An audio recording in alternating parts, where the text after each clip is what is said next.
दोस्तों नमस्कार, आप सभी का स्वागत है हमारे इस YouTube चैनल में। चलिए आज हम अपनी बेसिक मैथमेटिक्स सीरीज का लेक्चर करने जा रहे हैं, जिसमें हम पढ़ेंगे place value and face value for decimal number. चलिए शुरू करते हैं। जैसे एक एग्जांपल ले लिया 4236। अब मैंने आपसे पूछा इसमें 6 का फेस वैल्यू क्या होगा। सबसे पहले आपको फेस वैल्यू समझना होगा।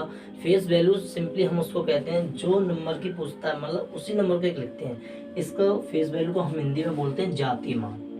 इसको हम हिंदी में बोलते हैं जातीय मान, यानी क्या जाती है नंबर। जैसे मैंने आपसे पूछा 6 की फेस वैल्यू क्या है, 6 का जातीय मान क्या है, तो आप यहाँ पर लिख देंगे 6।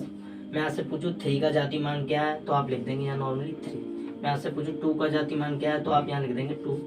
मैं आपसे पूछूं 4 का जातीय मान क्या है, आप लिख देंगे 4।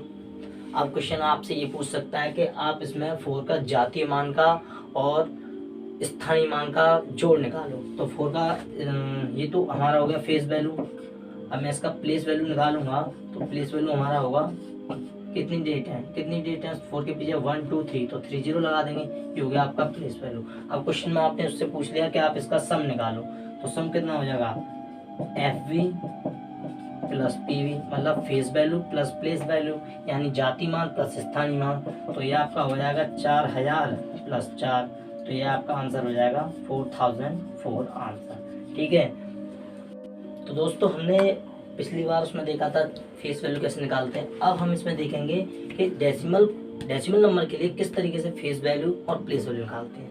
जैसे मैंने सिंपली आपको बताया था, अगर हमें प्लेस वैल्यू निकालना हो किसी नंबर का जिसमें डेसिमल ना हो, तो हम ये देखते हैं कि 6 यानी किसी डिजिट के पीछे कितनी डिजिट है, उसके डिजिट के पीछे उतनी ही जीरो लगा देते हैं, तो प्लेस वैल्यू इस तरीके से निकल जाता है। जैसे यहाँ 6 है तो इसके पीछे एक भी डिजिट नहीं है, तो यहाँ 6 ही नॉर्मली रहने दिया। यहाँ 3 है, 3 के पीछे कितने है, एक डिजिट, तो ये 30, ये 2 के पीछे 2, तो 200। इस तरीके से इसका प्लेस वैल्यू निकल गया। और फेस वैल्यू दोनों केस में सेम होता है, चाहे वो डेसिमल हो चाहे वो सिंपलेस्ट फॉर्म में हो। कोई भी नंबर उसका फेस वैल्यू हमेशा कांस्टेंट रहता है, यानी उसी का सेम जाति का, उसको इसीलिए जाति मान कहते हैं। जैसे इसमें 6 का हो तो 6 का फेस वैल्यू 6 ही रहेगा। ठीक है, अब चलिए डेसिमल में बात करते हैं। इसमें तो मल्टीप्लाई करते हैं। अब इसके केस में क्या होगा, जैसे डेसिमल नंबर में आपको 6 का प्लेस वैल्यू निकालना है। ठीक है, तो डेसिमल के बाद आप डेट काउंट कीजिए, 6 किस पोजीशन पे है, 1 2 3, तो यानी 3 डेट पे 3 पोजीशन पे है ना।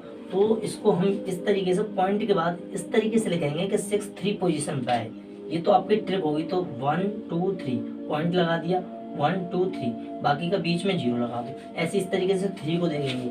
3 पॉइंट के बाद किस पोजीशन पे है, 1 2, तो दूसरे नंबर पे 3 आना चाहिए। 1 2 पॉइंट के बाद 1 2, बीच में क्या लगा देंगे 0।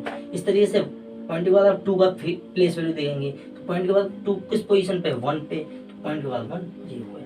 अब आप इसका कॉन्सेप्ट की बात कीजिए, तो जैसे इसमें क्या किया था, इसमें 6 के पीछे कितना डिजिट है। अब इसमें देखेंगे पॉइंट के बाद कितना डिजिट है, उससे डिवाइड कर देते हैं, इसमें मल्टीप्लाई करते हैं। डेसिमल वाले केस में हम डिवाइड करते हैं। ठीक है, तो इस तरीके से निकलता है। अब इसमें फेस वैल्यू दोनों में सेम रहता है, चाहे वो डेसिमल हो चाहे वो नॉर्मली कोई भी नंबर हो, तो उसमें फेस वैल्यू जो होता है तुम्हारा वो हमेशा सेम रहता है। ठीक है, ये क्लियर हो।